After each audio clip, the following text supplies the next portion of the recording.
Hello ladies and gentlemen and welcome back. In today's video we'll start learning about combo boxes. Now what are combo boxes exactly? Well, they are a way for the end user to interact with our application.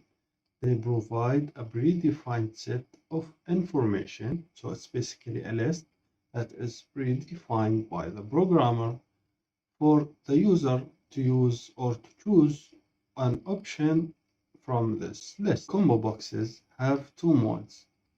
One, the user can choose to add an extra value or set his own value to the list other than the predefined ones.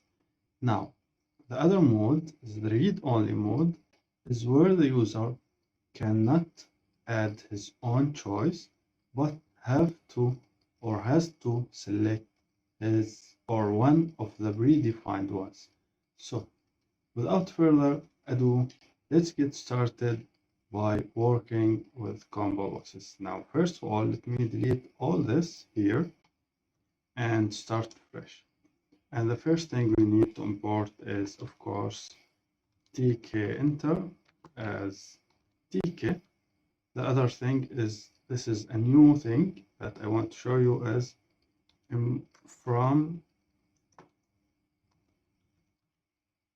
Tkinter import ttk. Now ttk stands for theme Tkinter, which is a new Tkinter. You can think of it like that, and it have somewhat better looking themes or widgets, but it have extra widgets including the combo box. So if you want to access combo box class, you need to import the theme Tkinter.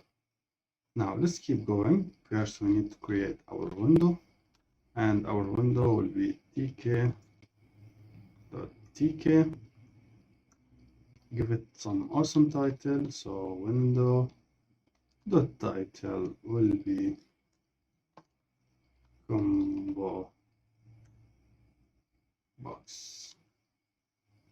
Now we can create our combo box. So combo box cbox equals to ttk.combo box. Of course, as always, the first parameter will be the window. So this is the parent widget. And then we need to provide some extra parameters. First, we need to give it some width. So width will be maybe 20 is good. The other thing is the values. So we need to provide values, and the values is a list. They can be strings, numbers. So it's your choice. I will go for something like A, B, and C. You can add as many as you want. And finally is the state. If you remember, I told you there are two modes. So there's the first mode. Let me show you that without adding the state argument.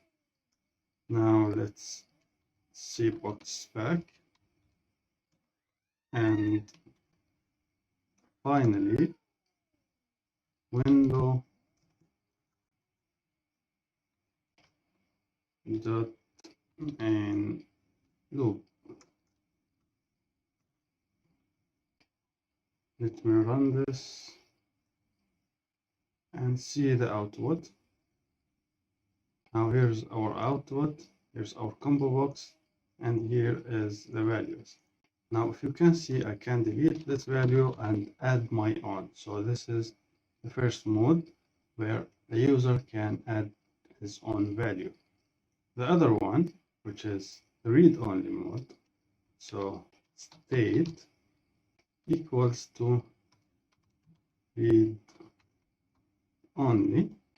Run it one more time, and now the user can only choose but cannot enter his, no matter how hard I try to type, doesn't accept any input from the user.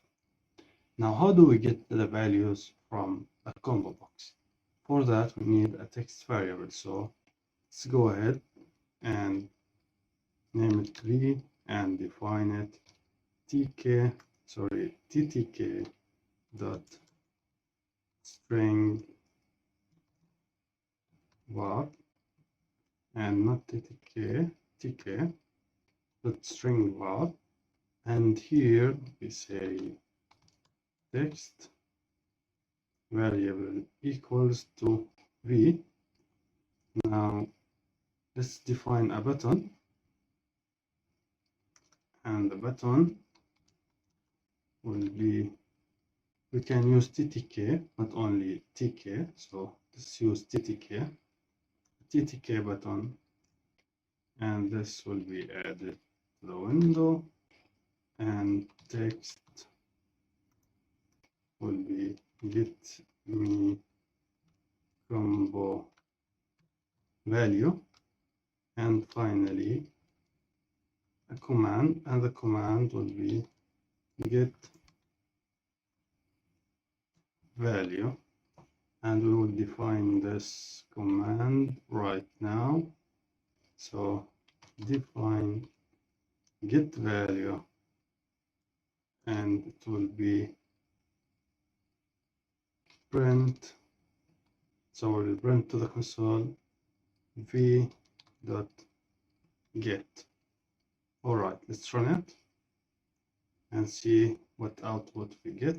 Sorry, I did not back the button, so button dot back. Now run, and we have our button here. Let's choose a value, b get me combo value, and we see here it's b. Try it one more time. So choose c, get me print c. Let's try another thing. Let's remove the state and run it another time and input our own value. So custom value, we have custom value, and you can see how a combo box can be used. It's easy, and it's one of the elegant ways you can use to interact with the application. So that's it for me, guys, in this video. Thank you very much for watching. I will see you in the next video.